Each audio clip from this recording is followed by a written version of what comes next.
اما بعد فاعوذ باللہ من الشیطان الرجیم بسم اللہ الرحمن الرحیم اقترب للناس حسابهم وهم في غفلة معرضون صدق اللہ العظیم۔ سورہ طٰہٰ کے بعد سورہ انبیاء جو 21ویں سورت ہے، ترتیب میں 21ویں ہے، شان نزول جو ہے یہ 71 نمبر پر یہ سورت نازل ہوئی، مکی سورت ہے۔ اس سورت کا نام انبیاء، اس کے علاوہ اس سورت کا اور کوئی نام معروف نہیں۔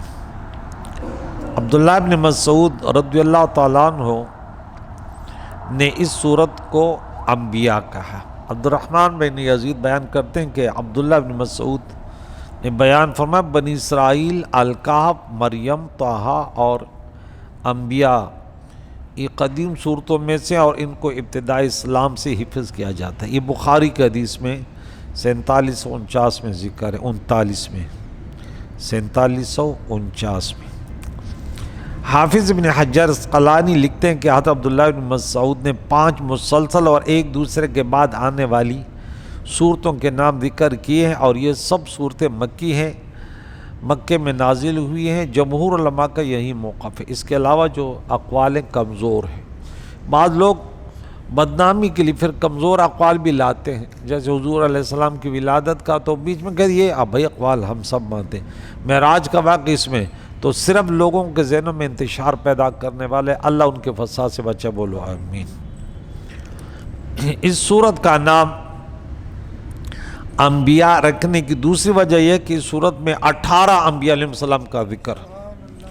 اکثر انبیاء علیہ السلام کہ تو اسماء مبارکہ کی تصریح اور بعض کے صفات اور القاب ذکر ہیں، جیسے ابن مریم، حضور علیہ السلام کے بارے میں 107 نمبر میں رحمت للعالمین۔ تو ان میں سے یہ ہیں کہ حضرت موسیٰ علیہ السلام، ہارون علیہ السلام، ابراہیم علیہ السلام، لوط علیہ السلام، اسحاق علیہ السلام، یعقوب علیہ السلام، نوح علیہ السلام، داؤد علیہ السلام، سلیمان علیہ السلام، ایوب علیہ السلام، اسماعیل علیہ السلام، ادریس علیہ السلام، ذی الکفل علیہ السلام، ذوالنون علیہ السلام، زکریا علیہ السلام، یحییٰ علیہ السلام، یہ بالکل ان کے نام ہے۔ عیسیٰ علیہ السلام، ابن مریم کا ذکر ہے، حضور علیہ السلام رحمت للعالمین کا۔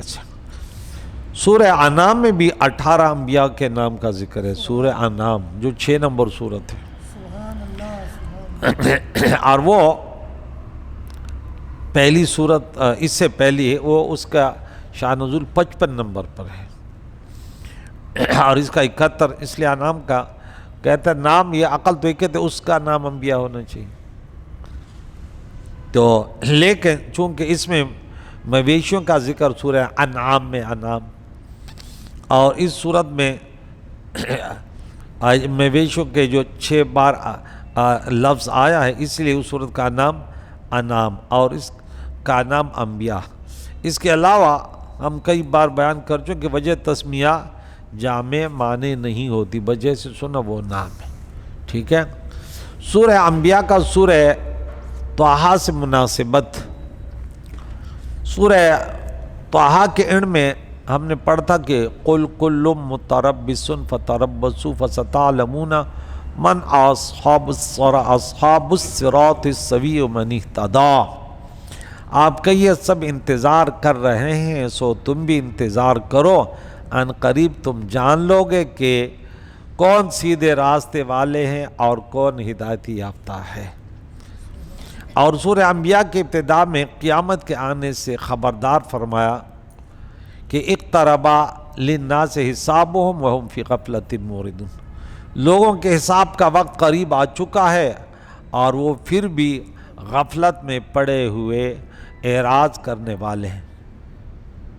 نیز سورہ طٰہٰ کے آخر میں یہ تنبیہ فرمائی تھی کہ دنیا کی آرائش اور زیبائش سے فریب نہیں کھانا چاہیے، کیونکہ یہ سب چیزیں زائل ہونے والی ہیں۔ اور کیا فرمایا آیت نمبر 131 میں وَلَا تَمُدَّنَّ عَيْنَيْكَ